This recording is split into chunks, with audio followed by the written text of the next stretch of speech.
నమస్తే, welcome to KVR news 9 బులెటిన్ల ముందుగా headlines చూద్దాం. ప్రపంచ దేశాలన్నీ ప్రకృతి సేద్యం వైపు చూస్తున్నాయి. సీఎం చంద్రబాబు.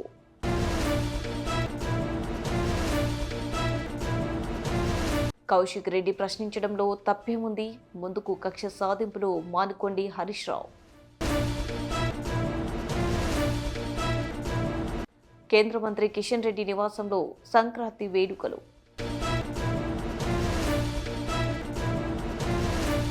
శ్రీ కొత్తకొండ వీరభద్రస్వామి బ్రహ్మోత్సవాల్లో మంత్రి పొన్నం ప్రభాకర్. రాష్ట్రంలో సేంద్రియ సాగును మరింత ప్రోత్సహిస్తామని ముఖ్యమంత్రి చంద్రబాబు అన్నారు. నారవారిపల్లెలోని నైపుణ్య అభివృద్ధి శిక్షణ కేంద్రంలో కందరవారిపల్లె, ఏ రంగంపేట, చిన్నరామపురం గ్రామాల అభివృద్ధిపై కార్యకర్తలతో సీఎం సమావేశమయ్యారు. పైలట్ ప్రాజెక్టు కింద చేపట్టాల్సిన అభివృద్ధి పనులపై చర్చించారు. ప్రపంచ దేశాలని ప్రకృతి సేద్యం వైపు చూస్తున్నాయి. మనం తినే ఆహారం ఎలాంటిదో, ఎక్కడి నుంచి వస్తుందో తనిఖీ చేసుకునే అవకాశం వచ్చింది. ఆరోగ్యంపై ప్రజలకు అవగాహన బాగా పెరిగింది. ఆహార అలవాట్లు వేగంగా మారిపోతున్నాయి. సాగు విధానంలో పెను మార్పులు వస్తున్నాయి. చిరుధాన్యాలు, పండ్ల సాగు పెరుగుతుంది. సూక్ష్మ నీటి పారుదల విధానాన్ని మరింత ప్రోత్సహిస్తాం. చీడపీడల నుంచి రక్షించుకునే పద్ధతులు మారాయి. మామిడి పంట రక్షణకు ఆధునిక విధానాలు వచ్చాయి. డ్రోన్ల ద్వారా చీడపీడలు గుర్తించే సాంకేతికత వచ్చింది. పశువులకు ఎక్కడికక్కడ షెడ్లు నిర్మిస్తాం. గడ్డి పెంచే క్షేత్రాల సంఖ్య పెంచుతాం. పాల దిగుబడి పెరిగేలా చర్యలు తీసుకుంటామని చంద్రబాబు తెలిపారు. పేదవాళ్ళకి పెద్ద ఆదాయం వచ్చే డైరీ వల్ల వస్తుంది. ఇది కూడా చేస్తాం. మన ఏరియాలో కూడా చూస్తే 15 డేస్కి ఒకసారి జీతం అమ్మారికి ఒక 5,000, 10,000 రూపాయల ఆదాయం డైరీలో వస్తూ ఉంది. It is a big income. దీన్ని ఇంకా పెంచడానికి ఏమేమి ఉన్నాయో అవన్నీ కూడా వర్కౌట్ చేస్తాం. ఇంకొక పక్కన మొత్తం మన కాన్స్టిట్యున్సీ మొత్తం మనం ఈ ప్రాంతంలో డ్రైనేజ్ అండ్ స్ట్రీట్ లైట్స్, మొత్తం స్ట్రీట్ లైట్స్ అన్నీ కంప్లీట్ చేస్తాం. డ్రైన్స్ అన్నీ కూడా కంప్లీట్ చేస్తాం. ఇప్పుడుండే డ్రైన్స్ అన్నీ కూడా ఒకసారి చెక్ చేసుకొని కొన్ని కంప్లైంట్స్ వస్తున్నాయి. బాగుండేటి కూడా మీరు కొట్టేస్తున్నారని, అలాంటి చేయొద్దండి. సైంటిఫిక్గా చేయండి. అనవసరంగా మళ్ళా సిమెంట్ రోడ్లు వేయడం, కొట్టడం కాకుండా సైంటిఫిక్గా అవన్నీ కట్ చేసి ఏ విధంగా చేయాలనో సైంటిఫిక్గా చేయండి. చేసి నాకు ఇది మోడల్ కింద తయారు చేయండి. రాష్ట్రం మొత్తం అదే మోడల్ ఫాలో అవుతుంది. ఎక్కడ కూడా మీరు మళ్ళా నేను పబ్లిక్ ఒపీనియన్ కూడా తీసుకుంటాను ఎప్పటికప్పుడు. Be clear on that. ఇక్కడికి వచ్చినప్పుడు రైస్ కార్డ్స్ ఒక 41 మందికి లేవన్నారు. అవి కూడా ఇచ్చేయమంటాను. ఆధార్ కార్డ్స్, ఆధార్ అథెంటికేషన్ 61 మంది చేయలేదన్నారు. అది కూడా చేయమంటాను. భవిష్యత్తులో ఈ నేటివిటీ, డేట్ ఆఫ్ బర్త్, లేకుంటే డెత్ సర్టిఫికేట్, అడంగల్ ఇవన్నీ ఉన్నాయి. రేపు 18 నేను ఓపెన్ చేస్తున్నాను. ఒక వాట్సాప్ గవర్నెన్స్ పెడుతున్నా. మీరు ఏ పని ఉన్నా మీరు ఒక లెటర్ పెట్టేస్తే మీకు కావాల్సిన సర్టిఫికేట్ ఆటోమేటిక్గా మీకు వచ్చేట్టుగా యాక్సెస్ ఇచ్చేస్తాం. మీరు ఏ ఆఫీసుకు పోయే పని లేదు. టు స్టార్ట్ విత్ 150 సర్వీసులు ఇస్తాం. ఆ తర్వాత సర్వీసులు పెంచుకుంటా పోతాం. ఫైనల్గా ఎక్కడ ఆఫీసుకు పోయే పని లేకుండా మీరు చేస్తూ ఉంటే టెక్నాలజీలో నేను దాన్ని కరెక్ట్ చేసుకొని ఆర్టిఫిషియల్ ఇంటెలిజెన్స్ ఒకవేళ రేపు రాబోయే రోజు అది కూడా చేస్తున్నా, వర్కౌట్ చేస్తున్నా. కొంచెం టైం పడుతుంది. మీరు రాయలేకపోతే మాటల్లో చెప్పినా మీ మాటల్ని కరెక్ట్ చేసి ఆర్టిఫిషియల్ ఇంటెలిజెన్స్ ఏ సమస్య దాన్ని కూడా రికార్డ్ చేసి డిపార్ట్మెంట్కి చెప్పి ఆ పని చేసి మళ్ళీ మీకు వాయిస్లో కావాలంటే వాయిస్, ఆర్ అదర్వైజ్ టెక్స్ట్లో కావాలంటే టెక్స్ట్, లేకపోతే సర్టిఫికేట్ కావాలంటే సర్టిఫికేట్ ఇచ్చే పరిస్థితి వస్తుంది. అంటే కామన్ మ్యాన్ కూడా టెక్నాలజీ పర్ఫెక్ట్గా ఉపయోగించుకోవడానికి శ్రీకారం చుడతాం. ఎక్కడ ఇబ్బంది లేకుండా మీకు సెల్ ఫోన్ ఒక ఆయుధంగా పనిచేస్తుంది. మీరు గుర్తుపెట్టుకోవాలి. ఈరోజు ఎన్పిసి ఉంది, అంటే నేషనల్ పేమెంట్స్ గేట్వే ఉంది. అందరి అకౌంట్లు దాంట్లో ఉంటాయి. నేను ఏదైనా గవర్నమెంట్ నుంచి పంపించాలంటే డబ్బులు నేరుగా మీ అకౌంట్కి పంపించే పరిస్థితి వస్తుంది. రెండోది, అందరికి ఆధార్ ఉంది. ఇంత మునుపంతా మనం ఆధార్ లేదు కాబట్టి మోసం చేసేవాళ్ళం. ఇప్పుడు మీరు ఆధార్ అంటేనే మీ ఫోటో ఉంటేనే, ఫింగర్ ప్రింట్ పెడితేనే అది పాస్ అవుతుంది. మూడోది, ఇప్పుడు పెన్షన్ కూడా ఎక్కడంటే ఇక్కడ ఇవ్వడానికి వీలు లేదు. మీ పెన్షన్ ఇచ్చేటప్పుడే ఎక్కడ నిలబడుకొని ఇస్తున్నారో నేను చూస్తాను. ఇప్పుడు ఆధార్ అనేది ప్రతి ఒక్క వ్యక్తికి ఐడెంటిటీ. మీరు ఏ ఇంట్లో ఉన్నారో ఆ ఇల్లు కూడా చేస్తున్నాం. ఒక ఇంటికి 2-3 ఉన్నారా, 5 మంది ఉన్నారా, తల్లి, తండ్రి, కొడుకులు, కోడలు, లేకుంటే పిల్లలు అందరినీ కూడా ఒక ఫ్యామిలీ కింద తీసుకొస్తాం. రెండోది, ఇప్పుడు 2,000 ఇండ్లు ఉన్నాయనుకోండి. ఇక్కడ 2,000 ఇండ్లు జియో ట్యాగింగ్ చేశాను. రేపు రాబోయే రోజుల్లో ఏదైనా ఆపద వస్తే, లేకపోతే నేను హుషారుగా చేయాలనుకుంటే నెక్స్ట్ సంవత్సరం సంక్రాంతికి ప్రతి ఒక్కరికి గిఫ్ట్ పంపించాలంటే ఒక స్వీట్ పాకెట్ ఒకటి నిద్రలేసి డ్రోన్ ద్వారా మీ మిద్ది పైన మీ ఇంటి పైన వేసి నీకు మెసేజ్ పెడతాం. సెల్ ఫోన్లో మెసేజ్ వస్తుంది, మిద్ది పైకి పోతే మీకు స్వీట్ పాకెట్ అక్కడ డ్రాప్ చేసి వెళ్తుంది. అలాంటి సిస్టమ్స్ వచ్చేసాయి. ఇంక ఇలాంటివన్నీ ఉపయోగించుకోగలిగితే రేపు రాబోయే రోజుల్లో ఎక్కడ ఫ్రాడ్ అనే మాట లేకుండా చేయడానికి ఇది ఉపయోగపడుతుంది. దానిపైన ప్రతి ఒక్క ఫ్యామిలీ ఒక యూనిట్గా, వ్యక్తిని ఒక యూనిట్గా చేసుకుని ఇవన్నీ చేస్తాం. ఇక్కడికి వచ్చే కొందికి హెల్త్ ఇన్ఫ్రాస్ట్రక్చర్లో ఇక్కడే మీరు చూశారు, ఈ 5,000 మందికి దీన్ని ఇంకా స్ట్రీమ్లైన్ చేస్తాం. పేషెంట్లకు భోజనం లేదన్నారు, ఇప్పటి నుంచి పేషెంట్లు కూడా భోజనం ఏర్పాటు చేసే బాధ్యత అది కూడా ఏర్పాటు చేస్తాం. ఎవరైనా వచ్చినప్పుడు మధ్యాహ్నం ఇక్కడికి వస్తే వాళ్ళకు కూడా భోజనం పెట్టే ఏర్పాటు, ఎవరు వచ్చినా భోంచేసి ఇండ్లకి వెళ్ళే పరిస్థితి తీసుకొస్తాం. దానికి కూడా శ్రీకారం చుడతాం. ఇంకొక పక్కన మీరు చూస్తే రోడ్స్ అన్నీ కూడా రంగంపేట నుంచి భీమవరం వరకు, భీమవరం నుంచి పైకి మంగళంపేట వరకు మొత్తం ఒక 8 కోట్లు అవుతాయి. ఆ 8 కోట్లు పెట్టి అన్ని రోడ్లు పూర్తి చేస్తాం. ఇక్కడ ప్రతి ఒక్క ఇంటి దగ్గరికి సిమెంట్ రోడ్లన్నీ కూడా పూర్తి చేసేస్తాం. ఇంటి వరకు వీధికి సిమెంట్ రోడ్లు ఉంటాయి. అదే మరి ఇక్కడికి వచ్చే నేరుగా భీమవరం, మంగళంపేట ఈ రోడ్డు కూడా పర్ఫెక్ట్గా ఉంటుంది. షోల్డర్స్ డెవలప్ చేయాలంటే కొంచెం డెవలప్ చేస్తాం. అవన్నీ కంప్లీట్ చేస్తాం. ఇంకొక పక్క ఎడ్యుకేషన్ గురించి చెప్పాను చాలా స్పష్టంగా మీకు అందరికీ. ప్రతి ఒక్కరిని మీరు కూడా ఒక పని చేయాలి. చదువుకున్న వాళ్ళు ఆపేస్తున్నారు. గమ్మనున్నప్పుడంతా చదువుకుంటూ ఉండాలి, ఏదో ఒకటి నేర్చుకుంటూ ఉండాలి, కొత్త కొత్త విషయాలు. ఎంఏ చేశారు, బిఏలు చేశారు, బీకామ్లు చేశారు. అప్పట్లో మళ్ళీ అక్కడి నుంచి వదిలేశారు. అట్లా కాకుండా టెక్నాలజీ నేర్చుకోవడం, నాలెడ్జ్ని అప్గ్రేడ్ చేసుకోవడం, ఆఫ్లైన్ ఆన్లైన్ పనిచేయడం. ఇప్పుడు కొంతమంది ఇండ్ల దగ్గర కూర్చొని పనిచేస్తున్నారు, హౌస్ వైఫ్స్ ఉన్నారు. నేనేం చెప్పానంటే వర్చువల్ ఫిజికల్ వర్కింగ్ అనేది రియాలిటీ. ఇంటి దగ్గర కూర్చొని బోరు కొడతా ఉంటే ఒక కొంచెం ప్రాక్టీస్ చేసుకోగలిగితే దినానికి ఒక 3-4 గంటలు కానీ మీరు పనిచేస్తే అదనంగా ఒక 40,000 50,000 ఇంటి దగ్గర కూర్చొని సంపాదించుకునే పరిస్థితి వస్తుంది. అలాంటి కొత్త కొత్త మోడల్స్ అన్నీ వస్తున్నాయి.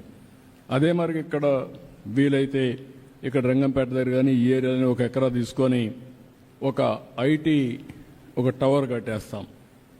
ఇంట్లోనే కూర్చొని బోరు కొడతా ఉంటే వాళ్ళందరూ నేరుగా వచ్చి ఒక 500 మంది ఇక్కడికి వచ్చి చదువుకున్నట్టుగా పనిచేసేట్టుగా అక్కడ ట్రైనింగ్ కూడా ఇస్తాం. వాళ్ళందరికీ స్కిల్స్, కొత్త కొత్త టెక్నాలజీస్ వచ్చినప్పుడు, కొత్త ప్రోగ్రాంలు వచ్చినప్పుడు అవన్నీ ఇస్తాం. ఇక్కడ కాకుండా అక్కడ కూడా ఒక ల్యాండ్ ఉంది, మోహన్ బాబు స్కూల్ అవతల. ఆ ల్యాండ్ కూడా తీసుకొని అవసరమైతే అక్కడ కూడా కొన్ని టవర్స్ కట్టి వర్కింగ్ స్పేస్ కింద ఐటీ కంపెనీలు తెచ్చి అక్కడ పెట్టగలిగితే ఈ ప్రాంతంలో ఉండే వాళ్ళందరికీ ఇక్కడే ఉద్యోగాలు వచ్చేట్టుగా, ఇక్కడే పని చేసుకున్నట్టుగా తయారు చేస్తాం. దానివల్ల చాలా వరకు ఉపయోగపడుతుంది.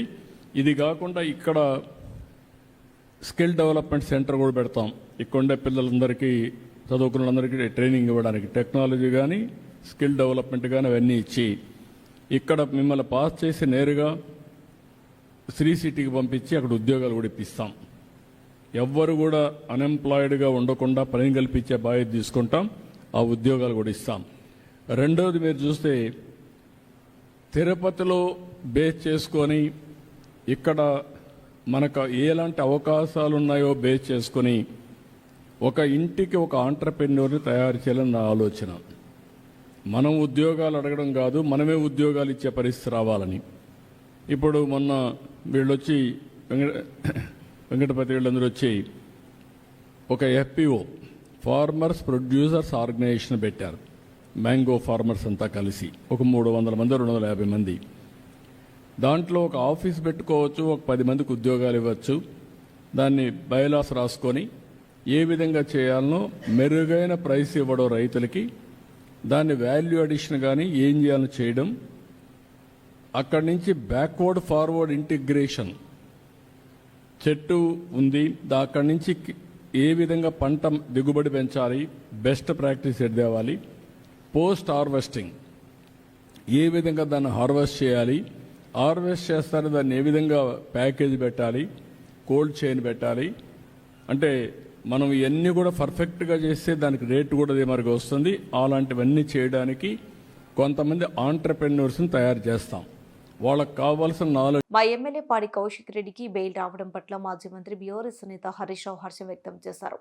రాజకీయ ప్రేరేపిత కేసులో తొందరపాటు పనిచేయదని డీజీపీ గుర్తుపెట్టుకోవాలని హితవు పలికారు.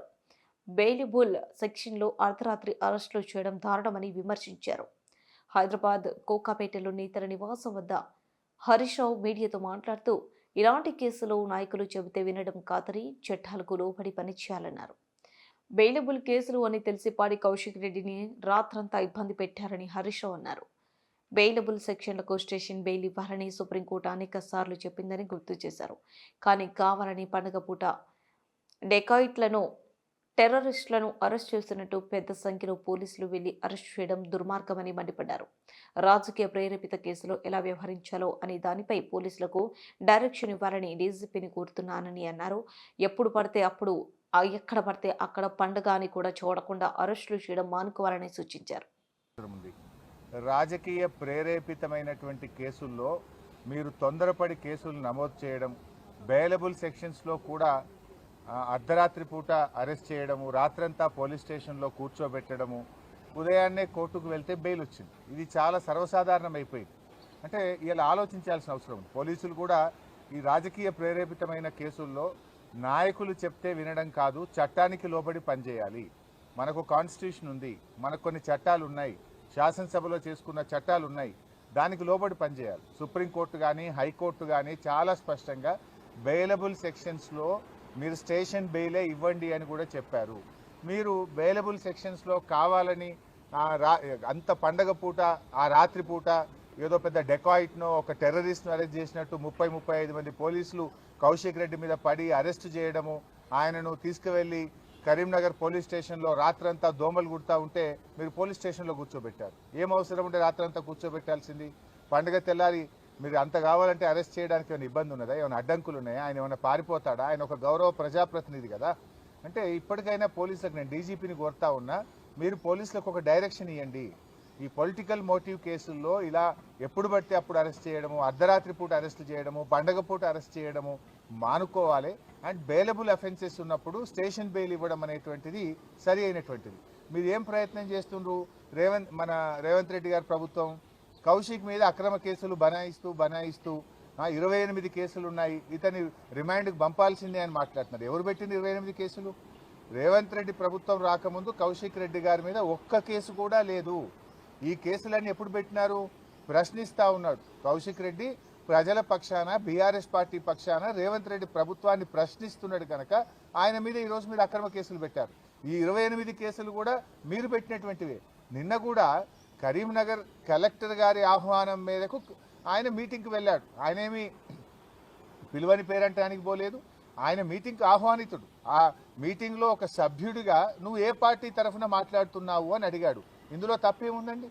ఒక కౌశిక్ రెడ్డే కాదు కదా, ఈ రాష్ట్ర ప్రజలందరూ కూడా అడుగుతూనే ఉంటారు. ఈ 10 మంది శాసనసభ్యులు పార్టీ మారిన ప్రతి ఒక్కరిని అడుగుతూనే ఉంటారు.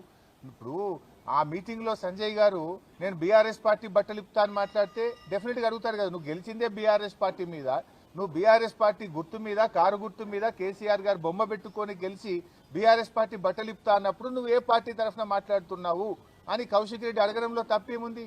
ఇది కౌశిక్ రెడ్డి ఒక్కడే కాదు, రాష్ట్రంలో ప్రజలందరూ అడుగుతూ ఉంటారు. నిజంగా డెఫినెట్గా కౌశిక్ రెడ్డి ప్రశ్నించడంలో తప్పు లేదు. అంత మాత్రాన ప్రశ్నిస్తే 3 కేసులు పెట్టారా? ఒక సంఘటన మీద, ఒక ఇష్యూ మీద 3 డిఫరెంట్ ఫిర్యాదులు ఇచ్చి 3 కేసులు నమోదు చేయడంలోనే మీ ఆతృత కనబడతా ఉంది, మీ యొక్క కక్ష సాధింపు చర్యలు కనబడతా ఉన్నాయి. ఒకే కేసులో 3 ఎఫ్ఐఆర్లు పెట్టి ఆ రాత్రిపూట అరెస్ట్ చేసి రాత్రంతా పోలీస్ స్టేషన్లో పెట్టడంలోనే ఇది కేవలం రేవంత్ రెడ్డి గారి ప్రోద్బలంతో, రాజకీయ ప్రేరేపితంగా, కుట్రతో ఒక్కరోజైనా కౌశిక్ రెడ్డిని జైల్లో పెట్టాలనేటువంటి ఒక పగ, ప్రతీకారంతో జరిగినటువంటి అరెస్టే తప్ప ఇంకోటి కాదు. ఇవాళ న్యాయస్థానాల మీద మాకు నమ్మకం ఉంది. న్యాయస్థానం కౌశిక్ రెడ్డి గారికి ఈరోజు బెయిల్ ఇవ్వడం చాలా సంతోషం. సో ఐ అపీల్ డీజీపీ గారు, ఇటువంటి చర్యలు ఇప్పటికైనా అర్ధరాత్రి పూట, పండగ పూట పోలీసులను కూడా ఇబ్బంది పెడుతున్నారు మీరు.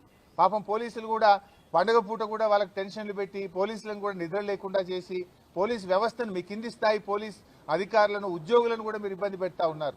అంటే ఇది కేవలం ముఖ్యమంత్రి గారు చెప్పిందనో, ప్రభుత్వ పెద్దలు చెప్పిందనో ఈ రకంగా అరెస్టులు చేయడాన్ని మేము తీవ్రంగా ఖండిస్తూ ఉన్నాం. ఇవాళ ఇంకోటి సంజయ్ గారు కూడా మరి కౌశిక్ రెడ్డి గారి మీద నెట్టారు కదా, మరి ఎందుకు సంజయ్ గారి మీద కేసు నమోదు చేయరు? సుమోటో ఒక్క కౌశిక్ రెడ్డి గారి మీద ఎందుకు కేసు నమోదు చేస్తున్నారు అంటే స్పష్టంగా మీ పక్షపాత వైఖరి ధోరణి అనేటువంటిది ఇలా స్పష్టంగా కనబడుతుంది. రేవంత్ రెడ్డి గారి ఏడాది పాలన పగ ప్రతీకారంతోనే ముడిపడి ఉన్నది.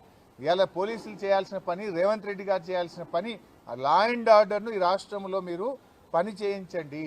అసలు పోలీసులు తమ పని తాము చేసుకోకుండా ప్రతిరోజు ఏదో ఒక నాయకుడి మీద, సోషల్ మీడియా యాక్టివిస్టుల మీద కేసులు పెట్టి అసలు లా అండ్ ఆర్డర్ గాలి కొదిలేసినారు. ఏం జరుగుతుంది రాష్ట్రంలో?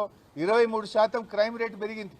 ఇవాళ హత్యలు పెరిగినాయి, అత్యాచారాలు పెరిగినాయి, కమ్యూనల్ రైట్స్ పెరిగినాయి, రాబరీస్ పెరిగినాయి, చైన్ స్నాచింగ్ పెరిగింది, మహిళల మీద అఘాయిత్యాలు పెరిగినాయి. రాష్ట్రంలో ఏ జిల్లాలో చూసినా 23% లా అండ్ ఆర్డర్ పెరిగి హైదరాబాద్ ఎల్లో జోన్లోకి పోయింది. ఇంకా 4 రోజులు పోతే ఇదే పద్ధతి కొనసాగితే హైదరాబాద్ రెడ్ జోన్లోకి పోతుంది. నేషనల్ క్రైమ్ బ్యూరో ఆఫ్ రికార్డ్స్లో ఎల్లో జోన్లో కనబడుతుంది. విదేశాల వాళ్ళు కానీ ఇతర రాష్ట్రాల వాళ్ళు కానీ ఒక రాష్ట్రంలో పెట్టుబడులు పెట్టాలన్నప్పుడు గూగుల్ ఓపెన్ చేసి నేషనల్ క్రైమ్ రికార్డ్ బ్యూరోలో చూస్తారు ఈ రాష్ట్రంలో క్రైమ్ రేట్ ఎంత ఉంది, ఇది గ్రీన్ జోన్లో ఉందా, ఎల్లో జోన్లో ఉందా అని చూస్తారు. నువ్వు ఎల్లో జోన్లో, రెడ్ జోన్లో ఉంటే ఎవరైనా ఇన్వెస్ట్మెంటర్స్ ఈ హైదరాబాద్కి వస్తారా? ఇదేనా ఈ రాష్ట్రాన్ని పరిపాలించే తీరు? హోంమంత్రిగా ముఖ్యమంత్రి గారే ఉండి ఇవాళ పూర్తిగా తన బాధ్యతల్ని నిర్వర్తించడంలో పూర్తిగా ఫెయిల్ అయిపోయిండ్రు ఇవాళ రేవంత్ రెడ్డి గారు. సో ఇప్పటికైనా మానుకోండి, ఈ కక్షపూరిత రాజకీయాలు మానుకొని పరిపాలన మీద దృష్టి పెట్టాలని చెప్పి రేవంత్ రెడ్డి గారికి, వారి ప్రభుత్వానికి హితవు పలుకుతా ఉన్నాం. ఆ స్పీకర్ గారు అసలు చర్యలు తీసుకోవాల్సింది సంజయ్ గారి మీద కదా.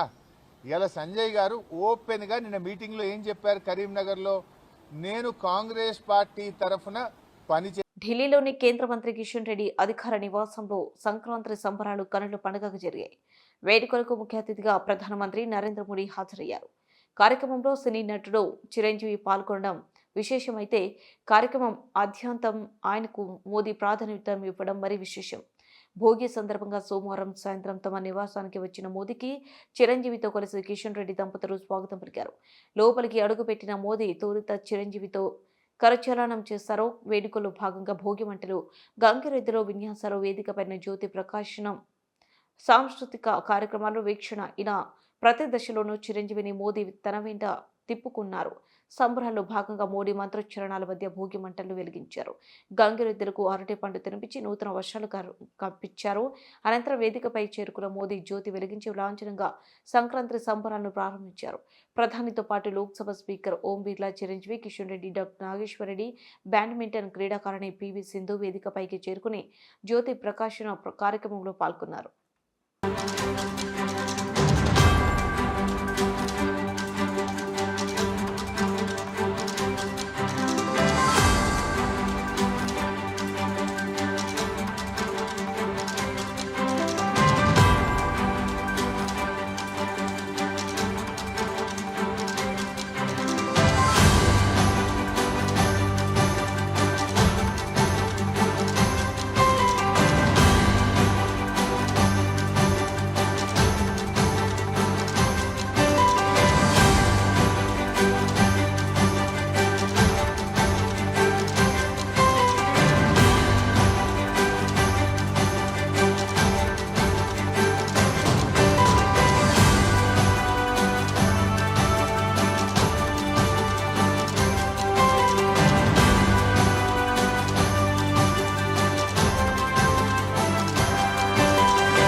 హనుమకొండ జిల్లా హుస్నాబాద్ నియోజకవర్గం భీమదేవరపల్లి మండలంలోని భద్రకాళి సమేత కొత్తకొండ వీరభద్రస్వామి బ్రహ్మోత్సవాల్లో భాగంగా సామాన్య భక్తులకు ఇబ్బందులు కలగకుండా క్యూ లైన్లో వెళ్లి స్వామివారి దర్శనం చేసుకున్న మంత్రి పొన్నం ప్రభాకర్.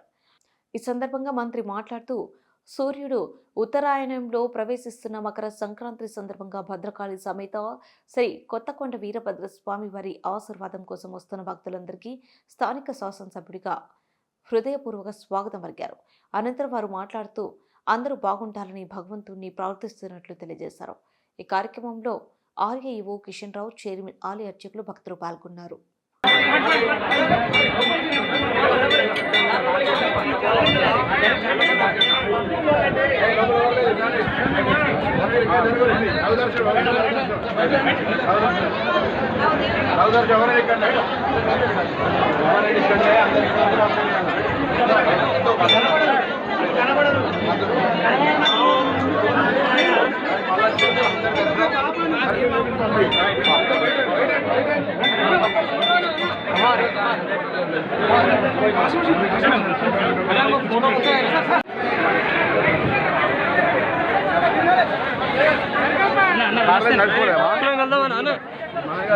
ముంగడు లైన్లో భక్తులను కలదు.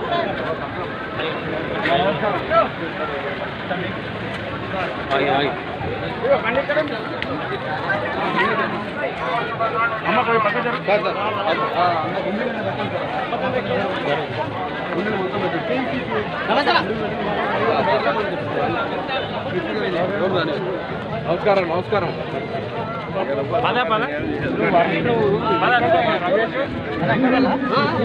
రమేష్ బా అరే ఆ వెహికల్ ఇవ్వాలి. ఉరుకు ఆ వెహికల్ ఏం కాదు, పక్కది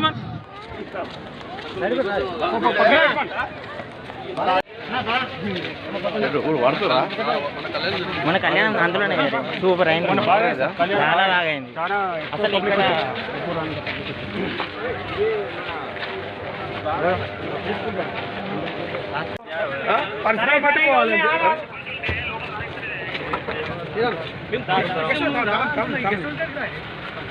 గర్భగులే వేరనుకో నేనే చెప్పు, నేనే పోలే, నాకు పోవడం లేదా?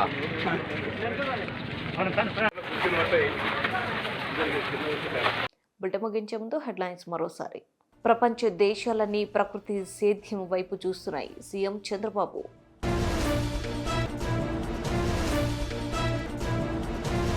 కౌశిక్ రెడ్డి ప్రశ్నించడంలో తప్పేముంది, ముందుకు కక్ష సాధింపులు మానుకోండి హరీష్ రావు.